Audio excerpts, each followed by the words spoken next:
Bapak Ibu Saudara yang terkasih, sungguh suatu sukacita yang besar kita boleh ada kembali di tempat ini. Kita percaya bahwa Tuhan kita adalah Tuhan yang baik, amin. Tuhan adalah Tuhan yang setia, Dia yang tidak pernah meninggalkan setiap kita. Haleluya. Mari kita mau tundukkan kepala, kita mau berdoa. Bapa kami dalam surga yang kami sembah dalam nama Tuhan Yesus Kristus, terima kasih Tuhan buat sore hari ini, buat kesempatan yang indah yang Tuhan berikan kembali buat setiap kami, untuk kami boleh datang bersekutu ya Tuhan, untuk kami boleh memuji dan menyembah Engkau, dan kami boleh memberikan pujian kami yang terbaik hanya bagi Engkau ya Bapa.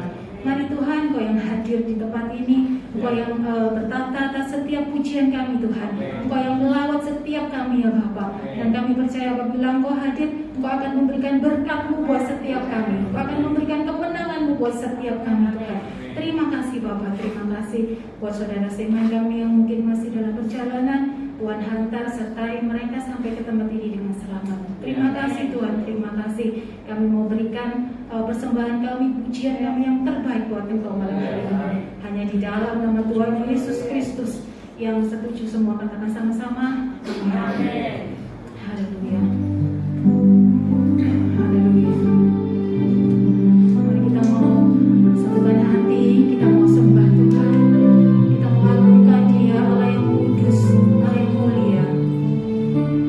Ajarku mengerti saat jalanmu tak bisa kulihat, Kau tetap setia, ingatkanku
sudah menjalani kehidupan bersama dengan Tuhan, melihat dan mengalami banyak hal-hal yang indah, anugerah yang telah Tuhan limpahkan.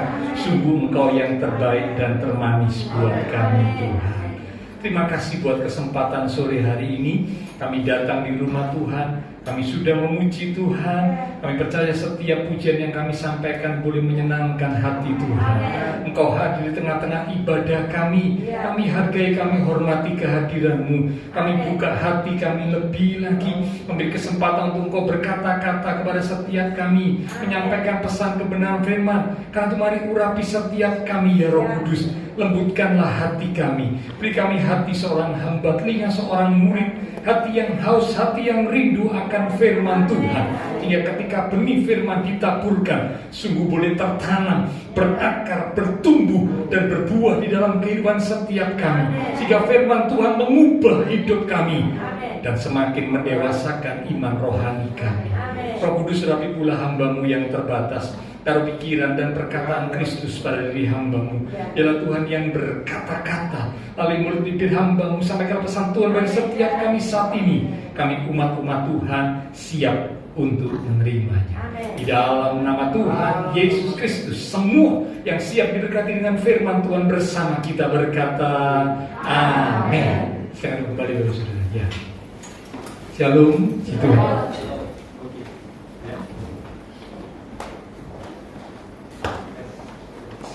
Cek, ya. Nah, malam hari ini kita akan kembali sama-sama belajar kebenaran firman Tuhan, di mana judul kebenaran firman Tuhan pada hari ini adalah penyertaan Tuhan.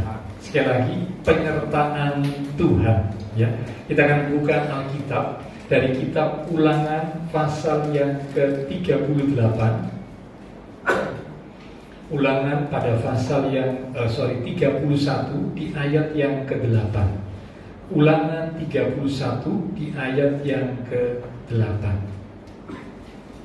Saya akan bacakan, Bapak Ibu Saudara bisa melihat, menyimak dari Alkitab ataupun gadget yang hanya digunakan untuk membuka Alkitab saja, ya. Ulangan 31 di ayat yang ke-8. Demikian firman Tuhan. Sebab Tuhan, Dia sendiri, itulah Tuhan sendiri, akan berjalan di depanmu, di depan kita.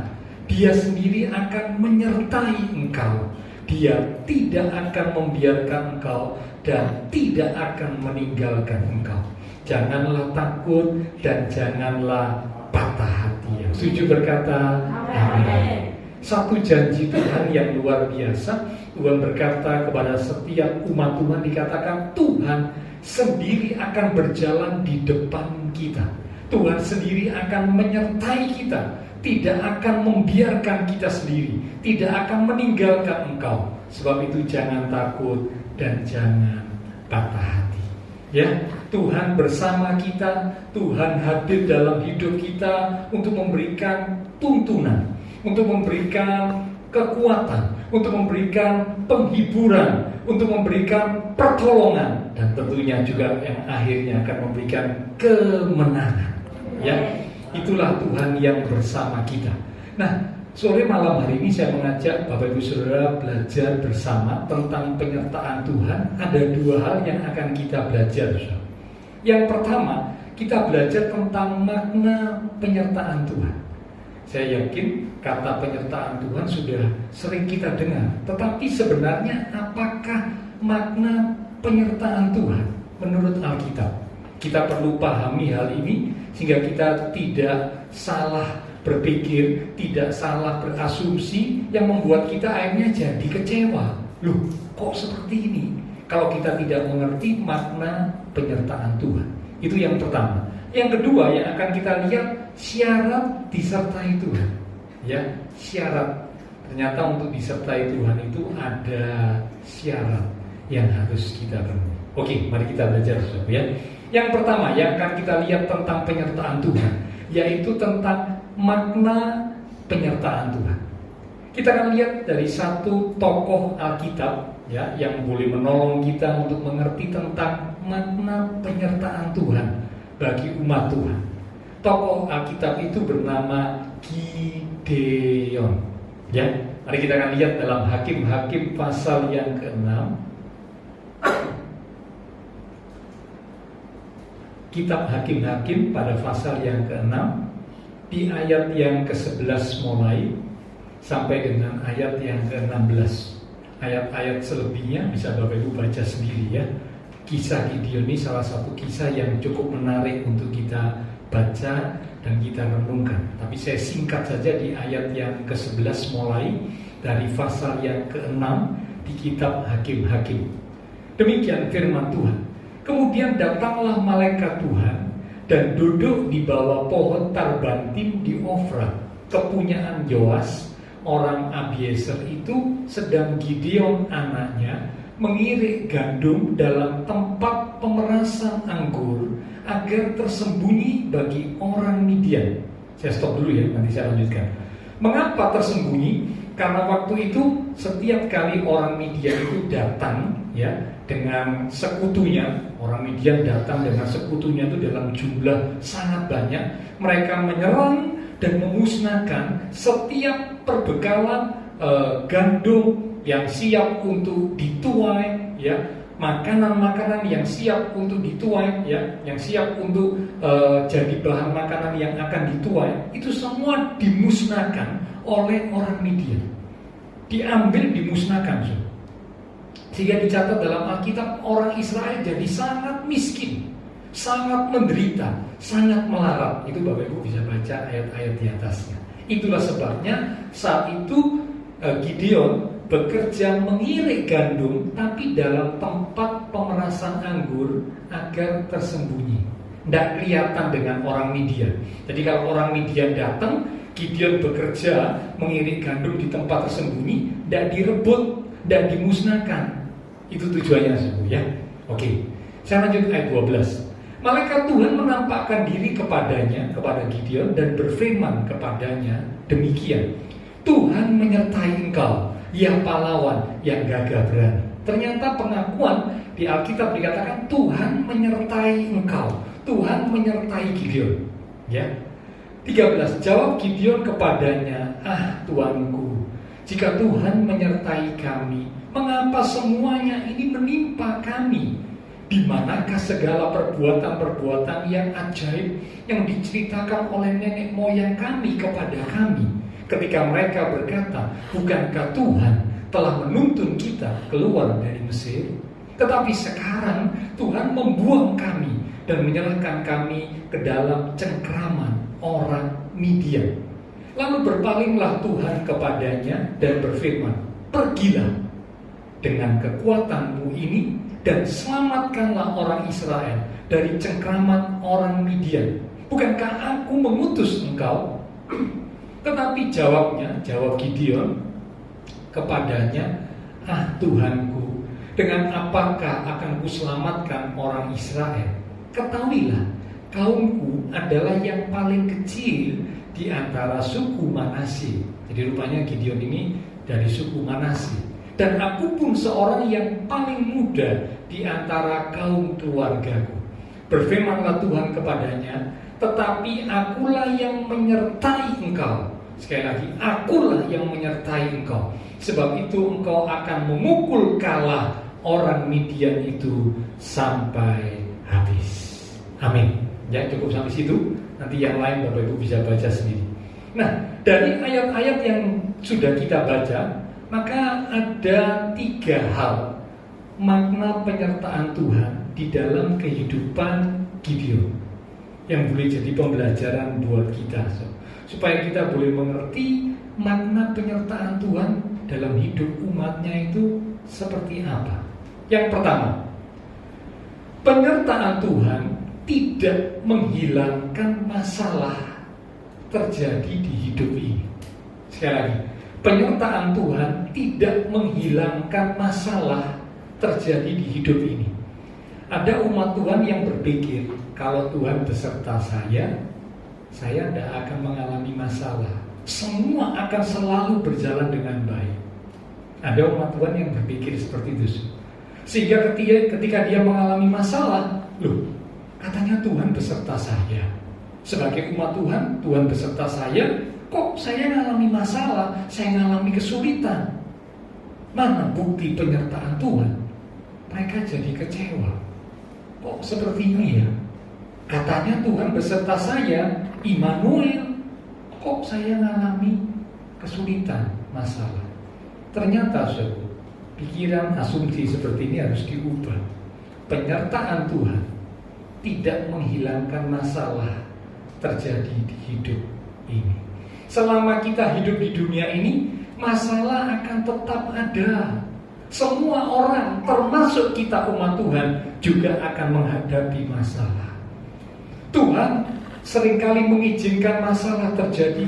Tuhan memakai masalah terjadi dalam hidup kita itu untuk 4 hal. 4 hal. Yang pertama, menyadarkan kita akan dosa. Saya sudah salah, saya sudah berdosa, saya sudah keliru. Sadar. Seperti Israel pada masa itu, mereka dengan diizinkan Tuhan mengalami masalah, bangsa Midian dan sekutunya datang merampas dan memusnahkan setiap persediaan makanan mereka, sampai mereka jadi sangat menderita karena mereka berdosa. Mengapa? Mereka menyembah ilah-ilah yang lain. Padahal Tuhan bilang tidak boleh. Jangan ada padamu ilah lain di hadapanku. Salah satu hukum Tuhan berkata begitu. Jangan membuat patung atau apapun yang menyerupai patung di muka bumi ini, lalu engkau sujud menyembah. Jangan. Ya, tidak boleh. Tuhan itu Allah yang cemburu. Tapi Israel ternyata menyembah ilah bangsa lain. Itu membuat Tuhan cemburu. Tuhan murka, maka diizinkanlah masalah terjadi. Ya, jadi saudaraku, yang pertama, Tuhan memakai masalah untuk menyadarkan kita akan dosa kita. Kalau sudah salah, sudah dosa, Tuhan izinkan masalah terjadi supaya sadar. Oh iya, aku sudah bersalah, aku sudah berdosa. Lalu kembali ke jalan Tuhan. Yang kedua, Tuhan memakai masalah untuk menyadarkan kita supaya kita senantiasa berharap kepada Tuhan. Kalau semua selalu berjalan baik dan lancar, kita akan merasa saya tidak terlalu membutuhkan Tuhan. Toh tanpa Tuhan semua berjalan baik, semua berjalan selalu mulus, selalu lancar. Lalu kita berkata saya tidak butuh Tuhan, karena semua sudah berjalan dengan baik. Tapi diizinkan masalah terjadi supaya membuat kita sadar bahwa kita harus senantiasa berharap kepada Tuhan, mengandalkan Tuhan. Itu yang kedua. Yang ketiga, Tuhan memakai masalah untuk mendidik dan mendewasakan kita. Sekali lagi, mendidik dan mendewasakan kita. Ingat Yusuf, anaknya Yakub, dididik, didewasakan oleh Tuhan lewat berbagai macam masalah. Dibuang ke sumur, dijual jadi budak, difitnah, membuat Yusuf harus masuk ke dalam penjara. Ini diizinkan Tuhan. Demi apa? Mendidik dan mendewasakan Yusuf supaya Yusuf siap jadi seorang yang dipermuliakan oleh Tuhan sesuai dengan mimpi yang Tuhan berikan kepada Yusuf. Kalau sudah dididik melalui masalah, Yusuf ini anak manja, disayangi oleh bapaknya, dapat perlakuan istimewa dari bapaknya. Diizinkan masalah terjadi supaya Yusuf dididik dan didewasakan. Yang keempat, yang terakhir, ya, Tuhan memakai masalah untuk melatih kekuatan iman kita. Sekali lagi, melatih kekuatan iman kita. Kalau tidak ada masalah, kita tidak pernah tahu seberapa iman kita. Kekuatan iman kita itu sampai seberapa kita nggak pernah tahu. Tapi dengan diizinkan mengalami masalah, itu melatih. Oh, kekuatan iman saya masih sampai segini. Tuhan, tambahkan iman kami, supaya iman kami boleh lebih lagi teguh di dalam Engkau. Melalui masalah yang terjadi, melatih kekuatan iman kami semakin lebih lagi di dalam Tuhan. Ya, jadi saudaraku, penyertaan Tuhan tidak menghilangkan masalah dalam hidup kita. Jadi dengan kata lain, kalau Bapak Ibu Saudara dan saya ya mengalami masalah, jangan berkata Tuhan meninggalkan saya, Tuhan tidak menyertai saya. Salah. Karena meskipun Tuhan beserta kita seperti Gideon, Tuhan beserta Gideon, tapi Gideon sedang mengalami kesulitan, Gideon sedang mengalami tantangan, Gideon sedang mengalami masalah, membuat dia harus bekerja pun di tempat yang tersembunyi karena musuh yang sewaktu-waktu bisa datang menyerang. Ini masalah, tekanan hidup buat Gideon. Padahal Tuhan beserta dengan Gideon. Jadi penyertaan Tuhan tidak menghilangkan masalah terjadi di hidup ini. Penyertaan Tuhan tidak membuat segalanya menjadi mudah, tetapi percayalah bahwa penyertaan Tuhan itu membuat segalanya menjadi indah. Yang setuju berkata amin. Tuhan membuat segala sesuatu menjadi indah pada waktunya. Ya, jadi penyertaan Tuhan tidak membuat segalanya jadi mudah, enggak so. Tapi penyertaan Tuhan itu membuat segalanya menjadi indah. Ini makna yang pertama.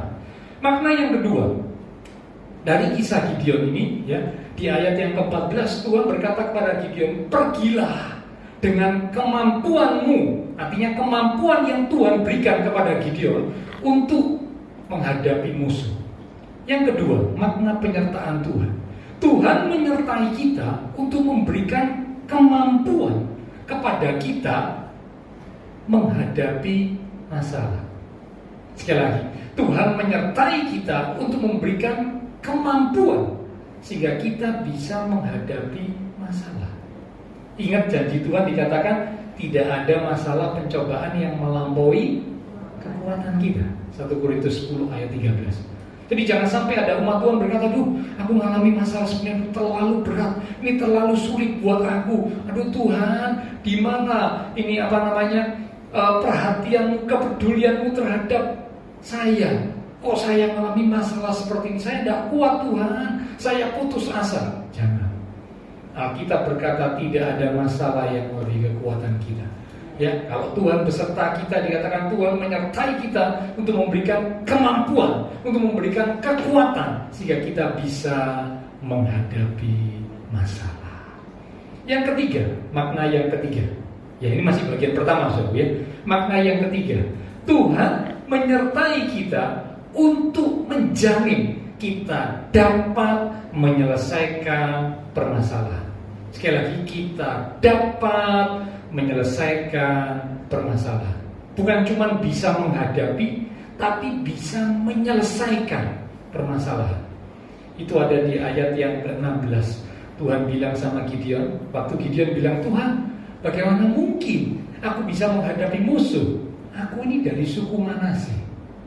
Saudara, kenapa Gideon bilang aku ini dari suku Manase? Memang Gideon berasal dari suku Manase. Tapi tahukah Bapak Ibu, suku Manase itu salah satu suku yang kecil. Beda dengan suku-suku seperti suku Yehuda. Oh, itu suku-suku yang besar. Tapi suku Manase ini salah satu suku yang kecil. Gideon bilang aku ini dari suku Manase, suku yang kecil. Maksudnya Gideon, kenapa Tuhan kok tidak pilih orang dari suku yang lain, suku yang besar-besar? Maksudnya begitu ya. Aku ini suku yang kecil. Ini yang pertama, suku yang kecil. Yang kedua, sudah berada di suku yang kecil, Gideon bilang aku ini berada di kaum yang paling kecil. Jadi di suku Manase itu terdiri dari kaum siapa namanya. Kaumnya Gideon di suku Manase itu adalah kaum yang terkecil. Jadi sudah berada di suku yang terkecil, kaumnya Gideon ternyata juga kaum yang kecil. Sudah gitu Gideon ngomong lagi, aku adalah yang termuda. Jadi secara manusia Gideon bilang aku tidak mampu Tuhan untuk memimpin Israel melawan musuh dan melepaskan Israel dari musuh. Tidak mungkin. Aku suku yang kecil, kaumku ini kaum yang paling kecil, aku sendiri di antara kaumku orang yang paling muda. Tidak bisa. Maksudnya Gideon, oh ya pilih yang lain Tuhan. Kalau aku pasti nggak bisa Tuhan, ya menghadapi dan mengalahkan musuh nggak bisa. Tapi Tuhan bilang, pergilah, aku menyertai engkau.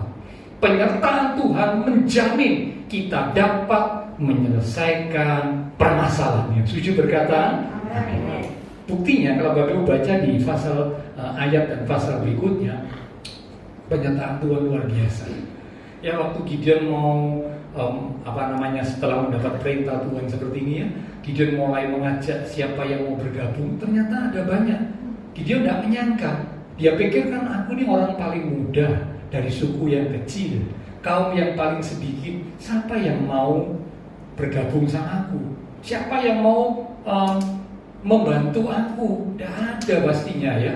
Tapi ternyata nggak nyangka, dikumpul-kumpulkan itu ada 32.000 orang. Wow, banyak juga sob ya. Bisa ngumpulkan orang 32.000 sob. Wah. Tapi Tuhan ngomong sama Gideon, aduh Gideon, terlalu banyak. Siapa yang takut? Siapa yang gentar? Suruh pulang. Gideon ngomong kepada 32.000 orang yang menggabungkan diri kepada Gideon ya. Siapa di antara kalian yang takut, yang gentar, silakan pulang. Loh, ternyata yang pulang cukup lumayan, so. 22.000. Ya. Jadi 32.000 pulang, tinggal sisa 10.000, so. Waduh, musuh ini padahal jumlahnya banyak, so. Ya. Lalu pikir Gideon, nah ini sudah cukup ini ya, sudah kurang cukup banyak ini ya. Pikir Gideon, dengan 10.000 ini aku akan melawan musuh, tentunya dengan penyertaan Tuhan. Tapi Tuhan ngomong lagi sama Gideon, enggak Gideon, masih terlalu banyak. Loh, kok masih terlalu banyak Tuhan? Musuhnya itu jumlahnya sangat besar. Jangan, harus dikurangi supaya Israel tidak bisa berkata dengan kekuatan tanganku aku mengalahkan musuh. Tidak bisa, harus dikurangi. Lagi dibuat seleksi, so. Seleksinya gimana? Disuruh minum di sungai. Siapa yang minum dengan cara ngambil air di tangannya lalu dibawa ke mulutnya, disendirikan. Tapi siapa yang minum dengan cara, maaf sob ya, seperti anjing. Anjing itu kan kalau minum nyosor ya, nah gitu ya. Ini mukanya dibenamkan di air langsung minum gitu ya, sendirikan. Ternyata yang minum, maaf seperti anjing itu nyosor itu sob ya, itu jumlahnya 9.700. Yang minum dengan cara air diambil di tangan, air di sungai itu diambil lalu dibawa ke mulutnya, itu jumlahnya cuma 300. Tuhan bilang, majulah beserta yang 300. Waduh, yang musuh begitu besar, 9.700 disuruh pulang, cuma sisa 300. Benar-benar Tuhan yang beracara. Dan akhirnya kalau saudara lihat kisahnya itu luar biasa. Gideon cuman mengelilingi tempat perkemahan musuh yang begitu banyak. Lalu kemudian Tuhan beracara, Gideon meniup sangkakala, buyung yang dibawa dipecahkan, ya. Musuh waktu dengar sangkakala dan buyung yang dipecahkan kaget. Dan tentunya ini karena Tuhan ya, sehingga musuh itu satu dengan yang lain saling menyerang. Karena aneh ini ya, kok bisa ya? Mestinya kan mengenali kawannya, siapa lawannya kan dikenali mestinya. Tapi ini aneh, karena Tuhan yang beracara, musuh itu satu dengan yang lain sama-sama saling menyerang, saling membunuh, sehingga tewas itu ratusan ribu. Wah, luar biasa, karena Tuhan yang beracara. Ya, kita lihat di sini bahwa penyertaan Tuhan menjamin kita dapat menyelesaikan permasalahan. Seberat apapun masalah yang kita hadapi, kalau Tuhan beserta kita, ada sebuah jaminan kita akan dapat menyelesaikan masalah bersama dengan Tuhan. Ya, jadi saudaraku, 3 makna penyertaan Tuhan. Ya, yang pertama, dari kisah Gideon kita bisa belajar bahwa penyertaan Tuhan tidak menghilangkan masalah terjadi di hidup ini. Dengan kata lain, meskipun Tuhan beserta kita, masalah tetap akan terjadi dalam hidup kita. Ya, karena memang penyertaan Tuhan tidak membuat segalanya jadi mudah, tetapi penyertaan Tuhan membuat hidup ini menjadi indah. Yang kedua, penyertaan Tuhan memberikan kemampuan kepada Gideon, memberikan kemampuan kepada kita untuk kita bisa menghadapi masalah. Dan yang ketiga, ya, penyertaan Tuhan menjamin kita dapat menyelesaikan setiap permasalahan. Ya, jadi itu makna penyertaan Tuhan. Ada 3 makna. Ya, dari kisah Gideon kita sudah bisa memahaminya. Sekarang yang kedua, syarat untuk disertai Tuhan. Kalau kita sudah tahu makna penyertaan Tuhan, sekarang syarat untuk disertai Tuhan itu apa? Ya, kita baca dalam 2 Tawarikh pasal 17. Ini dari satu tokoh yang lain, ya. Syarat untuk disertai Tuhan. 2 Tawarik pasal 17 di ayat yang pertama mulai sampai dengan ayat yang ke-12. 2 Tawarik 17 ayat pertama mulai. Perikop berjudul Raja Yosafat, pengokohan kerajaan. Maka Yosafat anaknya menjadi raja menggantikan dia sebagai pemimpin Israel yang memperkuat dirinya dengan menempatkan tentara di semua kota yang berkubu di Yehuda dan pasukan-pasukan pendudukan di tanah Yehuda serta di kota-kota Efraim yang direbut oleh Asa ayahnya. Dan Tuhan menyertai Yosafat. Sekali lagi, Tuhan menyertai Yosafat, ya. Karena ia hidup mengikuti jejak yang dahulu dari Daud bapak leluhurnya dan tidak mencari Baal-Baal, melainkan mencari Allah ayahnya. Ia hidup menurut perintah-perintahnya dan tidak berbuat seperti Israel. Oleh sebab itu, Tuhan mengokohkan kerajaan yang ada di bawah kekuasaannya. Seluruh Yehuda memberikan persembahan kepada Yosafat sehingga ia menjadi kaya dan sangat terhormat. Dengan tabah hati, zaman yang berkata dengan kuat hati, hati yang kuat, hati yang tetap. Ia, Yosafat, hidup menurut jalan yang ditunjukkan Tuhan. Pula ia menjauhkan dari Yehuda segala bukit pengorbanan dan tiang berhala. Pada tahun ketiga pemerintahannya, ia mengutus beberapa pembesarnya, yakni Ben-Hail, Obadja, Sakaria, Netanel, dan Mika untuk mengajar di kota-kota Yehuda. Bersama-sama mereka turut juga beberapa orang Lewi, yakni Semaya, Netanya, Sebaja, Asael, Semiramot, Yonatan, Adonia, Tobia, dan Top Adonia, disertai imam-imam Elisama dan Yoram. Mereka memberikan pelajaran di Yehuda dengan membawa kitab Taurat Tuhan. Dengan kata lain, mengajari Taurat Tuhan, mengajari firman Tuhan kepada rakyat. Mereka mengelilingi semua kota di Yehuda sambil mengajar rakyat. Ketakutan yang dari Tuhan menimpa semua kerajaan di negeri-negeri sekeliling Yehuda, sekeliling kerajaan Yehuda, sehingga mereka tidak berani berperang melawan Yosafat. Mengapa? Karena ketakutan yang dari Tuhan. 11. Dari antara orang-orang Filistin ada yang membawa kepada Yosafat persembahan dan perak sebagai upeti. Juga orang-orang Arab membawa kepadanya kambing domba, domba jantan 7.700 ekor dan kambing jantan 7.700 ekor. 12.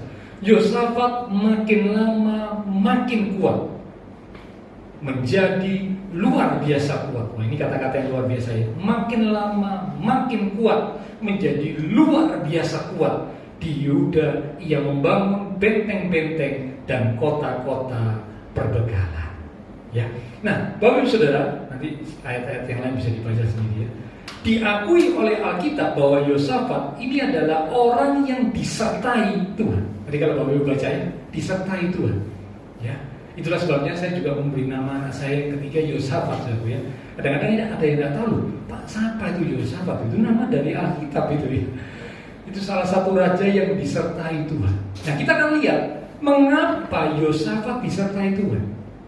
Tentunya ada syarat yang dipenuhi oleh Yosafat sehingga Yosafat ini disertai Tuhan, dan oleh penyertaan Tuhan dikatakan wow, luar biasa. Kerajaan Yosafat, yaitu kerajaan Yehuda, kerajaan Israel 2 suku itu dinamakan kerajaan Yehuda, sedangkan kerajaan Israel yang 10 suku itu tetap bernama kerajaan Israel. Jadi terpecah. Itu terpecah pada zaman anaknya Salomo. Siapa anaknya Salomo? Rehabeam. Jadi pada waktu Rehabeam, kerajaan Israel terpecah 2 suku dan 10 suku. Yang 2 suku ini kecil, kerajaan Yehuda namanya. Yosafat memimpin kerajaan Yehuda. Ya. Nah, Yosafat ini disertai Tuhan.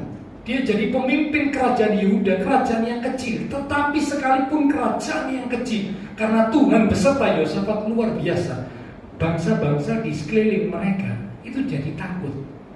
Bukan karena Yosafat hebat, bukan. Tapi karena ketakutan yang dari, tadi Bapak baca ketakutan dari siapa, Sob? Ketakutan yang dari Tuhan menimpa bangsa-bangsa di sekeliling Yosafat.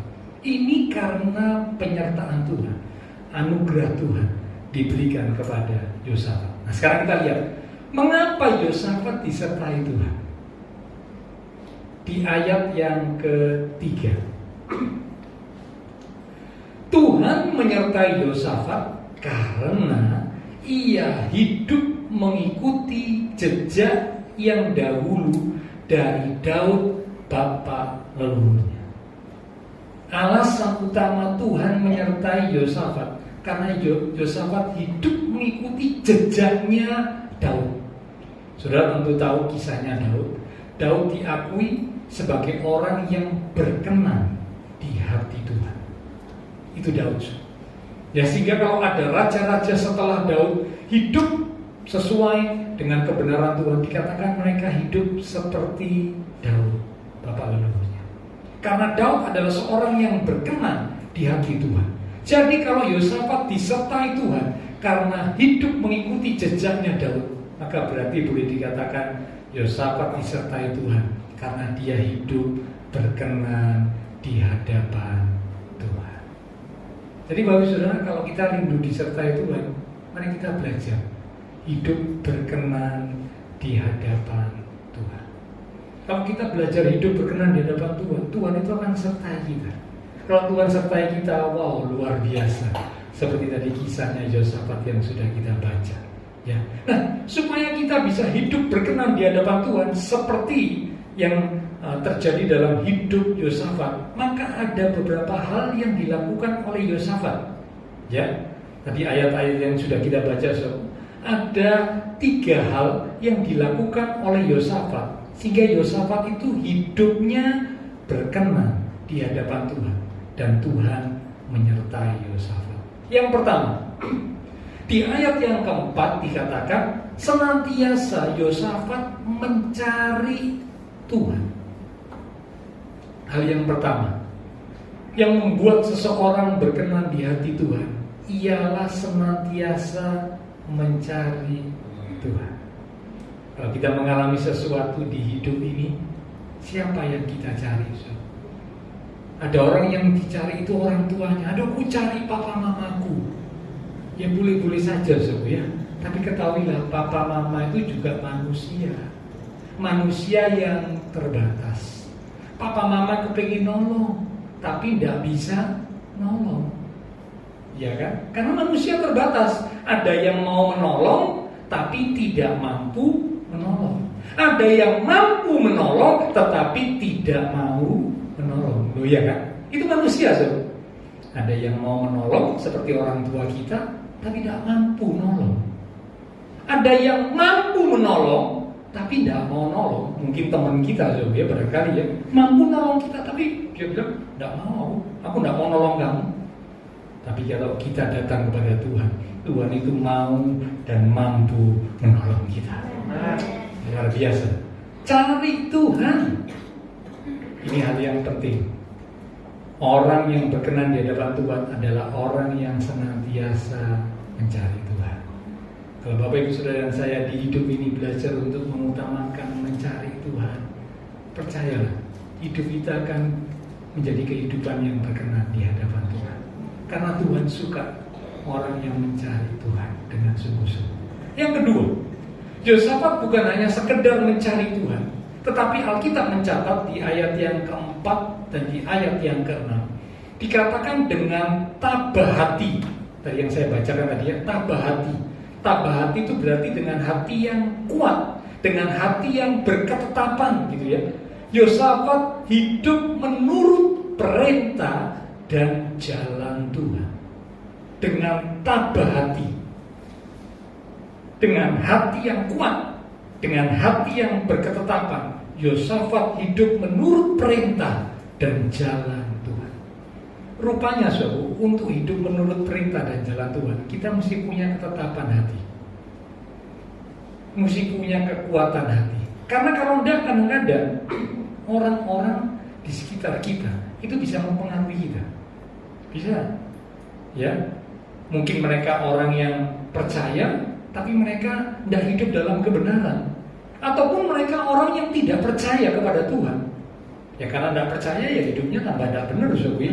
Nah ini ada di sekitar kita. Kalau kita tidak punya ketetapan hati, seperti yang dikatakan, yang dilakukan oleh Yosafat, kita bisa terpengaruh. Ya, Tuhan mau supaya kita punya ketetapan hati sehingga kita bisa tetap hidup menurut perintah dan jalan Tuhan. Tidak terpengaruh oleh orang di sekitar kita. Meskipun mungkin di pekerjaan, di keluarga, ya atau dimanapun ya kita berada, ketika ada orang-orang di sekitar kita, kita tidak terpengaruh. Kita bisa punya pegangan, kita bisa punya prinsip yang kuat. Saya berketetapan hati untuk hidup menurut perintah dan jalan Tuhan. Nah, Yosafat ini besanan. Besanan dengan siapa? Saudara baca di Alkitab, dikatakan Yosafat ini besanan dengan Ahab, Raja Ahab. Ya, Yosafat ini dari kerajaan Yehuda, sementara Ahab itu dari kerajaan Israel. Mereka berdua ini besanan. Yosafat anaknya, kalau nggak salah anak yang laki ya, namanya Yoram kalau nggak salah ya, itu menikah. Anaknya Yosafat, anak lakinya menikah dengan putrinya Ahab. Nah, Ahab ini dicatat oleh Alkitab adalah raja yang hidupnya tidak berkenan di hadapan Tuhan. Mengapa? Karena Ahab itu menikah dengan Isebel. Sudah tahu siapa Isebel? Isebel ini adalah wanita yang membuat bangsa Israel jatuh dalam penyembahan berhala. Isebel ini bukan orang Israel, ya, dia dari bangsa lain. So. Ketika dia menikah dengan Ahab, dia bawa berhala-berhalanya, dia bawa nabi-nabi Baalnya, membuat Ahab dan Israel, kerajaan Israel jatuh dalam penyembahan berhala. Karena itulah firman Tuhan mengingatkan terang dan gelap tidak bisa bersatu. Ya, saya titip pesan kepada yang belum menikah, ya, hati-hati. Saudara mesti sungguh-sungguh ya punya prinsip, jangan sampai wah enggak apa-apa Pak, ini ganteng, ini cantik orangnya Pak, enggak seiman apa-apa, nanti tak menangkan Pak. Ya, ini orangnya kaya Pak, enggak seiman enggak apa-apa, nanti tak menangkan. Loh iya, kalau kita bisa menangkan, so. Jangan-jangan bukan kita yang menangkan, kita yang dibawa, kita yang ditarik, so, untuk jauh dari Tuhan atau meninggalkan Tuhan. Celaka, so. Iman kita ditukarkan dengan semangkok kacang merah seperti Esau. Celaka ini orang seperti ini, so. Tuhan bilang terang dan gelap tidak bisa bersatu.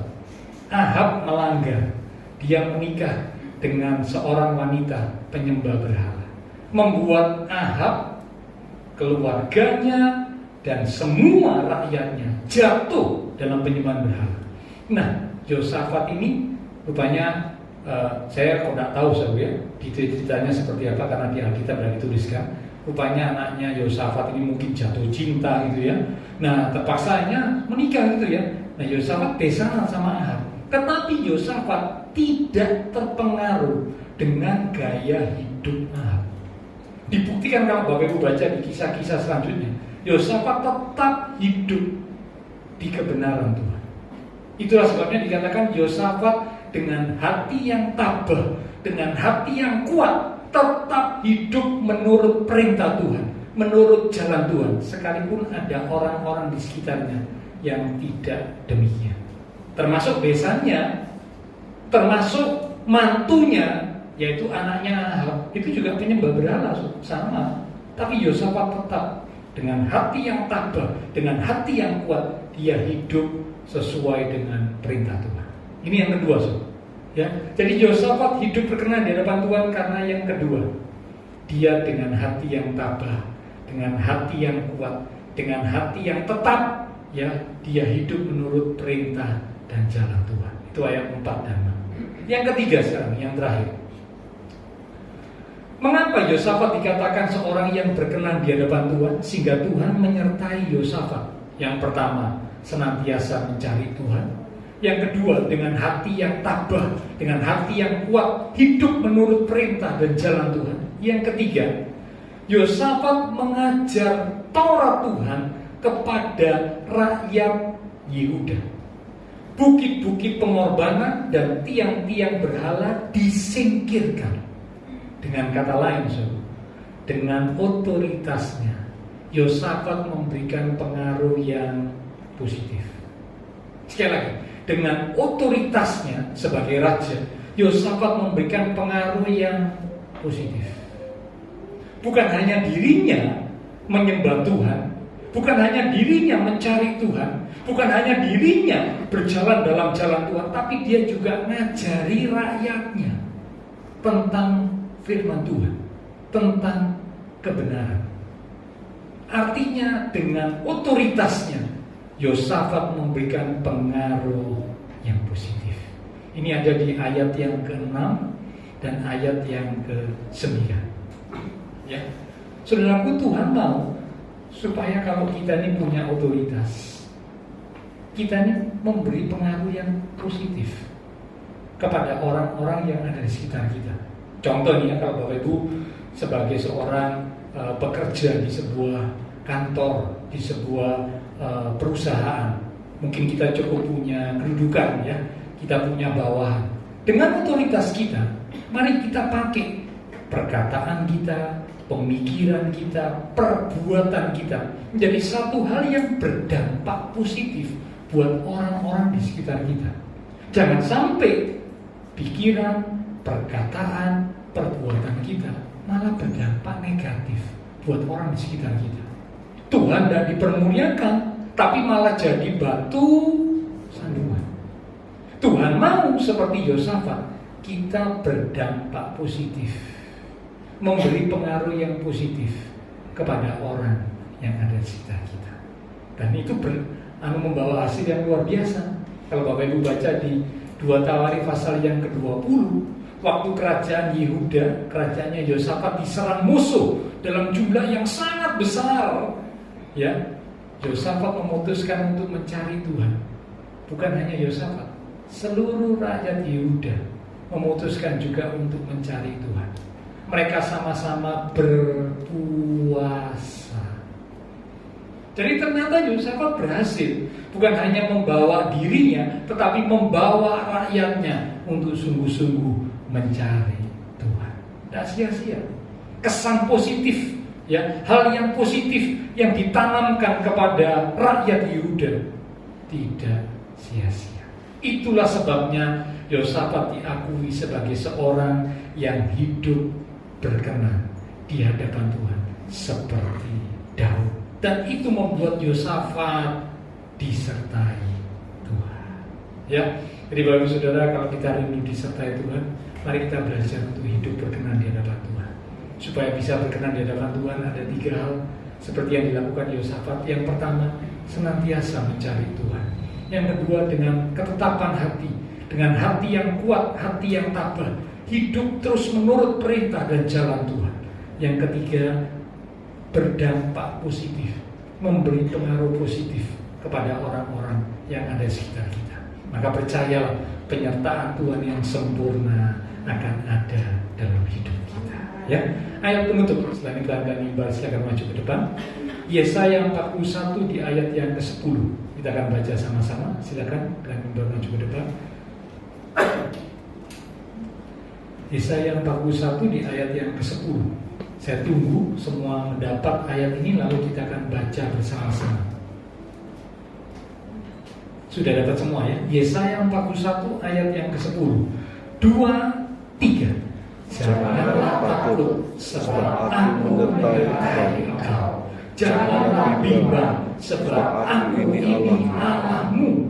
Aku akan meneguhkan, bahkan akan menolong engkau. Aku akan memegang engkau dengan tangan kananku yang membawa kemenangan. Yang setuju berkata amin. Ini janji Tuhan berkata jangan takut, Tuhan beserta kita. Mari kita sama-sama datang kepada Tuhan. Penyertaanku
sesuatu apapun, karena kami bukan siapa-siapa, kami tidak akan mampu, kami butuh penyertaan Tuhan di dalam hidup kami.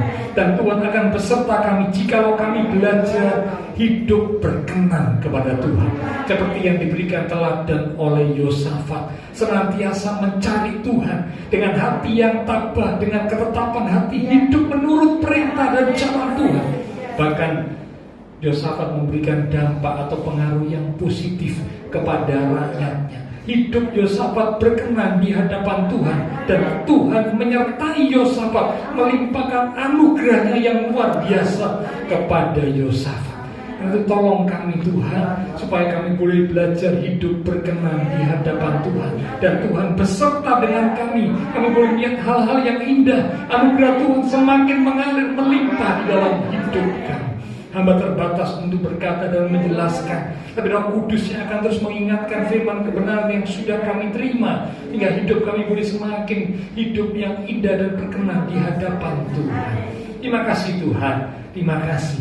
Hamba berdoa, biarlah Tuhan Kau memberkati setiap jemaat-jemaat Tuhan, diberkati di dalam iman rohani, diberkati di dalam kehidupan keluarga rumah tangga, diberkati di dalam usaha pekerjaan, diberkati di dalam studi sekolah, kesehatan diberkati, bahkan masa depan yang indah penuh dengan pengharapan Tuhan sediakan buat setiap kami umat-umat Tuhan yang hidup di dalam kebenaran Tuhan.